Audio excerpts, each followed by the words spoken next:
धेरैजनाले मलाई क्वेशन सोधेर अनलाइन ड्राइभिङ लाइसेन्सको फर्म कहिले खोल्छ त्यसको बारेमा एउटा भिडियो बनाइदिनु भनेर भन्नुभएको थियो। त्यसैले यस भिडियोमा म तपाईहरुलाई एकदमै एक्साइटिङ न्यूज दिन गइरहेको छु। अनलाइन ड्राइभिङ लाइसेन्सको फर्म कहिले खुल्छ, तपाईले कसरी भर्ने, त्यसको सम्पूर्ण जानकारी तपाईले यस भिडियोमा पाउनुहुन्छ। त्यसैले यो भिडियो अलिकति पनि स्किप नगरिकन पुरा हेर्नु होला है। नमस्कार, म Manjil Koirala tech learn here YouTube च्यानलमा सबैजनालाई स्वागत गर्न चाहन्छु। आउनुहोस् भिडियो सुरु गरौँ। सबैभन्दा सुरुमा त म तपाईलाई एकदमै ग्रेट न्यूज दिन गइरहेको छु।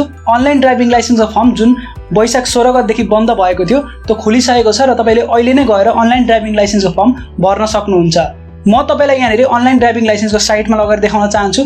यहाँ तपाईले हेर्न सक्नुहुन्छ ड्राइभिङ लाइसेन्सको फर्म खुलिसकेको छ। यो साइटको लिंक चाहिँ मैले भिडियोको डिस्क्रिप्सनमा दिएको छु। यो साइटमा आएर तपाईहरुले अनलाइन ड्राइभिङ लाइसेन्सको फर्म भर्न सक्नुहुन्छ।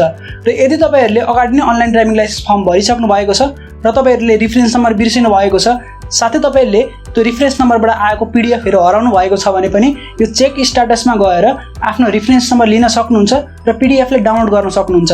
त्यसपछि तपाईहरु आफ्नो डेटमा यातायात कार्यालय जान सक्नुहुन्छ।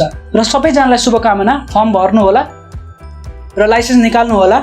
र तपाईलाई फर्म भर्न आउँदैन भने मैले अलरेडी एउटा भिडियो बनाएर तपाईहरुले अनलाइन ड्राइभिङ लाइसेन्सको फर्म कसरी भर्न सक्नुहुन्छ भनेर सिकाएको छु।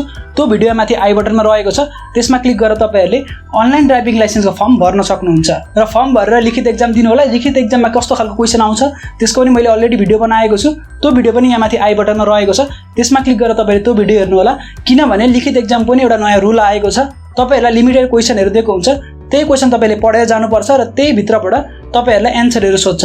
र ट्रायलको पनि नयाँ नियम आएको छ, त्यो नियम पनि मैले त्यही भिडियोमा भनेको छु। त्यसैले त्यो भिडियो पनि चेकआउट गर्नु होला। आशा चाहिँ भिडियो तपाईहरुलाई मन पर्यो होला। यो भिडियो मन पर्यो भने भिडियोलाई लाइक गर्नु होला, च्यानललाई सब्स्क्राइब गर्नु होला र अरु कुनै प्रतिक्रिया भए तल कमेन्ट गर्न नबिर्सिनु होला। म भेट्छु तपाईहरुलाई अर्को भिडियोमा। त्यतिन्जेलको लागि मलाई बिदा दिनुहोस्। धन्यवाद।